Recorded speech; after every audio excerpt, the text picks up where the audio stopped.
Laking yun. Dapat ako din. Kinulong po ni nanay si Scarlett sa bodega. Ha? Anak?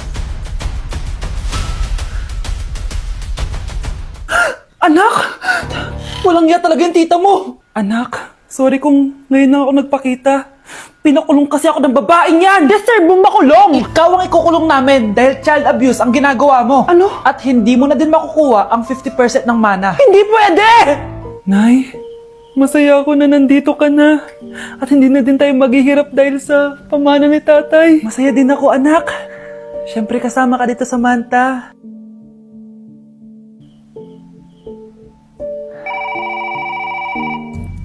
Ano ba? Bakit tawag ka ng tawag, ha? Oo, wala silang kaalam-alam. Sige na, baka mahuli pa tayo.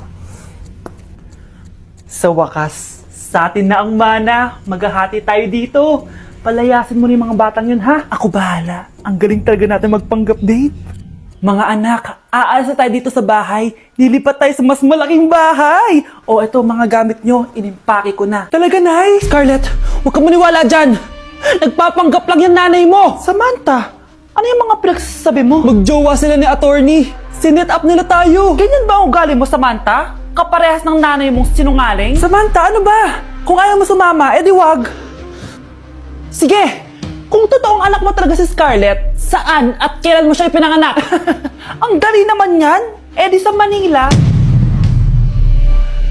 Pinanganak ako sa ibang bansa.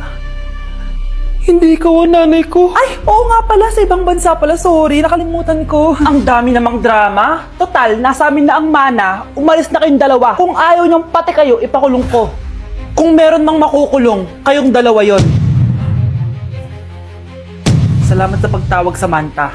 Inaaresto kita, attorney, sa kasong panloloko. Palpak ka talaga! Naisahan niyo ako ngayon, ha? Hindi pa ako tapos sa inyo. Talagang sinira mo yung sarili mo, attorney, para sa pera. At ang dami mo na palang naloko. Samantha, huwag na tayong maghiwalay, please. Oo, Scarlett. Dito lang ako palagi sa tabi mo. Kayong dalawa, mag-ingat kayo palagi, ha? Gamitin niyo na maayos sa pamana ng tatay niyo. Salamat po. Nay! Impostor? Bakit nandito ka, ha? Walang iya ka? Bakit mo ako ginagaya, ha? Baka nakakalimutan mo. Nanay mo ang sumira ng mukha ko. Ha? Wow! Hoy, Sofia! Tandaan mo! Katulong ka dito, di ba? Huwag kang paupa-upo lang dyan. Ma'am. Kakatapos ko lang po maglinis. Nagpapahinga lang po ako. Talaga sumasagot ka pa sa amo mo, ha? Nay! Ang dumi pa dito, oh! Hindi niya ginagawa na maayos yung trabaho niya. Walang iya ka? Madumi pa pala dito? At nakuha mo pang magpahinga dyan? Paano nangyari yun? Ma'am, nilinis ko na po yan. Maniwala po kayo. Oh, eto. Yung mukha ko! Ang sakit! Ayan, pati mukha mo, dudumi na. Umalis ka na dito! Tatanggalin na natin, ha? Buti na lang talaga mabilis kang gumaling. O ayan, kuhang-kuha yung mukha ng pinapagaya mo. Dok, kamukha ko nga siya. Pinag-ipunan ko talaga to. Nagtataka lang ako. Yung ibang tao, mga artista yung pinapagaya ang mukha. Eh yung sa'yo parang normal na tao lang yung pinagaya mo. Dok, may kailangan lang akong gawin. Kung ano man yan, mag-ingat ka, ha? Ano? Ikaw si Sofia? Napakawalang ya mo din, eh, no? Niloko mo pa kami! Mas walang ya kayo, mga hayop! Nay, baka gusto niya ulit mabuhusan ng asido sa mukha? Asido? Gusto mo ng round 2? O eto, round 2! Sige, ibuhos mo! Naka-live ako, oh. Ipakita nyo kung sino talaga kayo! Ano? Alisin mo yan? Ano? Takot na kayo, no? Tignan ko na lang kung hindi kayo masisira sa mga tao. Hindi kami pwede masira.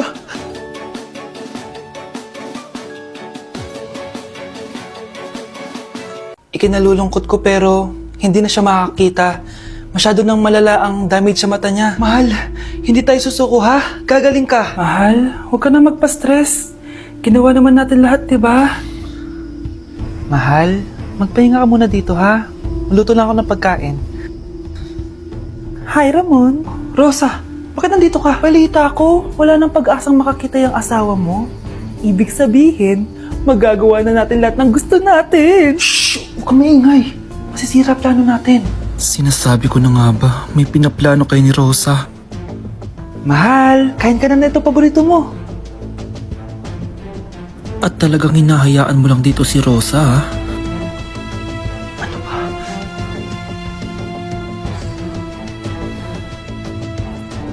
Walang iya kayo? Sa harap ko pa talaga at sa sarili kong bahay? Tay, nabalitaan ko yung nangyari kay nanay. Ipagdasal na lang natin na gumaling pa rin siya, anak. May CCTV dito sa bahay. Kailangan kong makuha yung mga files na yun. Nay? Nay? Nakakakita ka? Anak, please. Huwag mo muna sasabihin kahit kanino na nakakakita na ako. Nay, akala ko ba bulag ka na? Matagal na akong gumaling, anak. Hindi ko lang masabi kasi may masamang kutob ako dyan sa tatay mo. Sir, good news! Base sa recent lab test ng asawa niyo, nagre-recover yung mata niya. Ano? Ba't parang hindi kayo masaya, sir? Uy, Mare, may field trip kasi yung anak mo. Kailangan ng pirma ng parents. Rosa, sumagot ka. Kapag pinirmahan mo to, akin na lahat ng mga kayamanan mo. Oh, pirmahan mo na. Tita, wala naman ako field trip ah.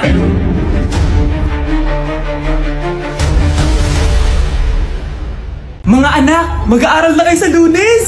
Yes! Sa wakas! Face-to-face class na! Ayoko pa mag-aaral! Babe, magkikita na tayo!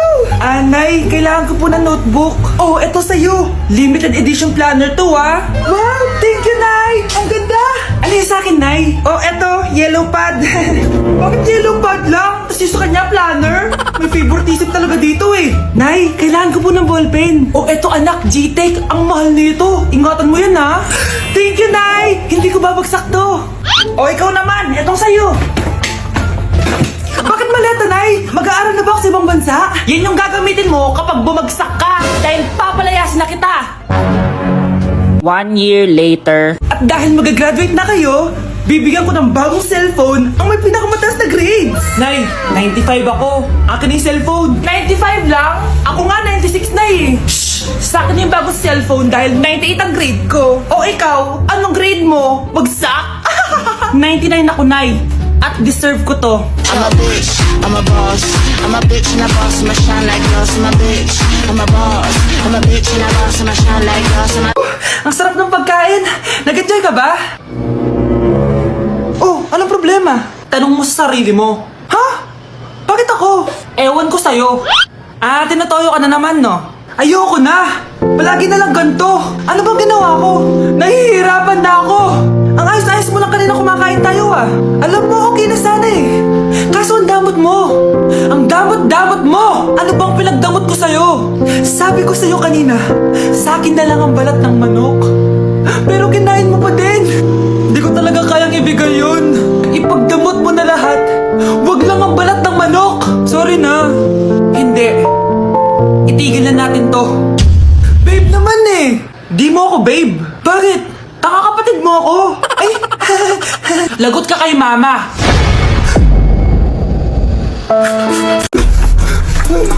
Ano nangyayari? Sino to? Ano to? Hoy! Takuri ba to? Ba't ang dumi?